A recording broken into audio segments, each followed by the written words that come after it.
Some stories disappear, some are erased, and some are waiting to be uncovered. The Dark Bureau. Power navigates not only official corridors, but thrives in carefully maintained ambiguity.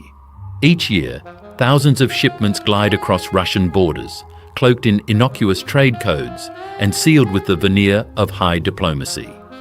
Officially registered as machinery, components, or surplus goods, these deliveries cover lethal cargo with the precision of bureaucratic obfuscation. Scrutiny often exposes nothing amiss. Everything is documented, signed, and in apparent order. But in the margins between customs forms and shifting legislation, a more elaborate calculation unfolds, determining who is empowered, who is silenced, and what objectives underlie state action disguised as commerce. We follow this story into the complex territory where Russia's state machinery interlocks with the personal fortunes of oligarchs, and where commercial necessity blurs into policy. The system is built for opacity, layering ministries, intermediaries, and offshore companies behind plausible facades. Highly credentialed corporations, board members with government ties, and holding companies from distant tax havens all play roles. Data leaks, trade records, and official ledgers hint at the scale of these exports, yet their full logic stays concealed within patterns of institutional silence and persistent legal gaps. Unlike rogue actors, these flows are shaped by resilient, premeditated strategies and the active complicity of both state and commercial actors. By the time journalists or foreign agencies notice patterns in the trade, the transaction is insulated by yet another shell company or legal amendment.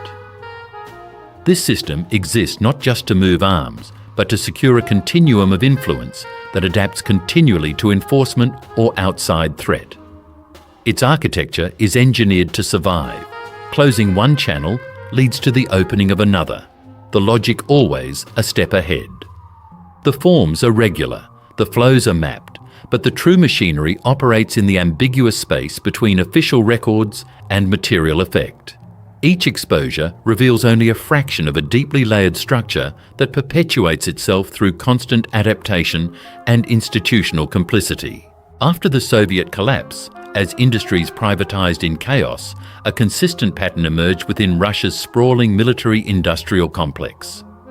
Over the next decade, Western intelligence saw not isolated trafficking, but a new resilience marked by state-sanctioned methods, diplomatic cargo, corporate charters, and legally signed export orders.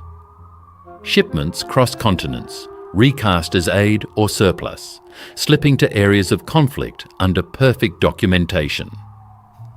The supporting system ran on disposable shell firms, state-linked intermediaries, and malleable regulatory frameworks, with each transaction traced to ministries or agencies capable of invoking regulation or secrecy as needed.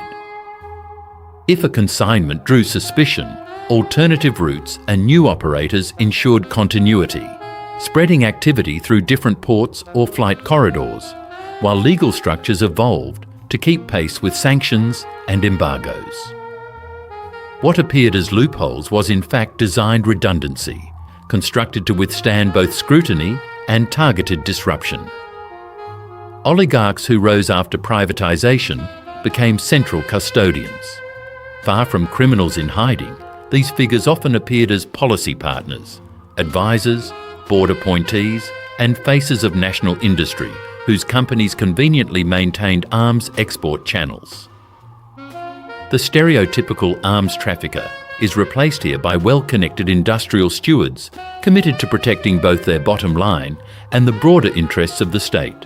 Corporate profit merges with strategy in a system that eliminates the line between private and public priorities, ensuring that the trafficking of arms is embedded in the very structure of Russian industrial ambition. Survival depends on institutional evolution. As embargoes and exposés break, new actors move in. Company names change, addresses shift, and legal arguments are crafted to invoke security exemptions or exploit ambiguities in international law. sensitive cargoes travel under diplomatic cover or humanitarian pretense, shielded by protocol from interference. When pressure mounts, scapegoats are dismissed and licenses revoked, but functional control is transferred and operations resume under a new facade. Atomized responsibility ensures that definitive attribution, much less prosecution, is exceedingly rare. Complicity is dispersed by design. For investigators, the system is a puzzle where every revealed detail signals deeper complexity. Early breakthroughs came from accidental leaks, intercepted calls, and inconsistencies in manifests. But every path soon led to protected figures immune to prosecution by legal privilege or government shielding. Within Russia, key testimony or files vanish behind claims of national interest. Foreign agencies and NGOs seeking access often find investigations recast as matters of state sovereignty. Personnel rotate, but core networks, their informal ties and methods, remain intact, immune to most forms of outside disruption. Financial routes are equally intricate. Funds filter through vast webs of banks and accounts in the Baltics, Cyprus, Switzerland, and the Caribbean, all protected by dense layers of international finance law. At times, Western and Asian firms find themselves party to contracts, sometimes unwittingly. Profits circulate to buffer risk, and losses are simply an expense of doing business globally. Beyond money, the real currency is influence.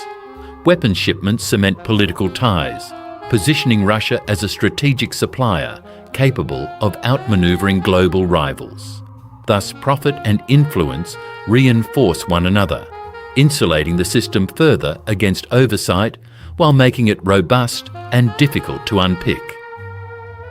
This dual nature complicates enforcement.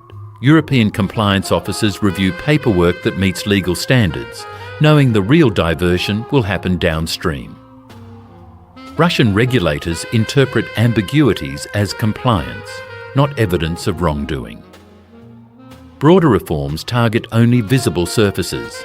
Names, boards, and offices change, but the infrastructure hardly shifts. Investigators tracing dual-use products, commercial chips, navigation tech, and the like, find these are declared as civilian goods in the EU and re-exported through Russia, before surfacing again in ambiguous locations abroad. Each closing of a loophole elsewhere simply opens another, making reform a perpetual race against adaptation. Plausibility, not complete secrecy, is the shield. The legal and bureaucratic complexity of the system means accountability can always be deferred. Explanations abound, records are plausible, and every inquiry leads only to another layer of ambiguity. As international pressure grows, the system hardens. Compliance is rewarded, exposure diluted, and legal structures bend to accommodate new realities. Russia's mix of state direction, private initiative, and sheer operational depth distinguishes this network from others globally. The 2010s marked another turning point. Widespread sanctions and blacklists forced the emergence of parallel procurement methods, with entire banks and exporters supplanted by new, harder-to-trace entities. Technology enabled procurement to leap regulatory fences, and intelligence reports showed that the more public an actor or contract, the less likely it was to be the true point of vulnerability. The underlying resilience wasn't in people or firms, but in the logic of the structure, always regenerating, always ready to shed exposed components. Laws, treaties, and diplomatic immunities were leveraged for evasion as much as for protection. Under pressure, the system shifted shape, never collapsing, always reconstituting itself. External effects are immediate and severe. Illicit arms flows stoke proxy wars, shift the balance in regional crises, and ignite humanitarian disasters. Weapons channeled through these systems prolong conflicts, send refugees into flight, and expose civilians to new dangers with every uncovered shipment. For global agencies, from the UN to regional watchdogs, The problem is less intercepting one cargo than confronting an entrenched infrastructure. New treaties and stricter controls constantly falter, caught on the reality of legal privileges and rapid adaptation. Regulation grows ever more elaborate, and enforcement is diluted by the scale and reach of the system. Inside Russia, even high-profile revelations bring little real change. Dismissals, reshuffles, and new agencies are showcased, but deep networks, patronage, institutional inertia, interlocking directorates remain largely unaffected. Official cycles of purge and promise repeat, but the sources of power and insulation are not easily removed.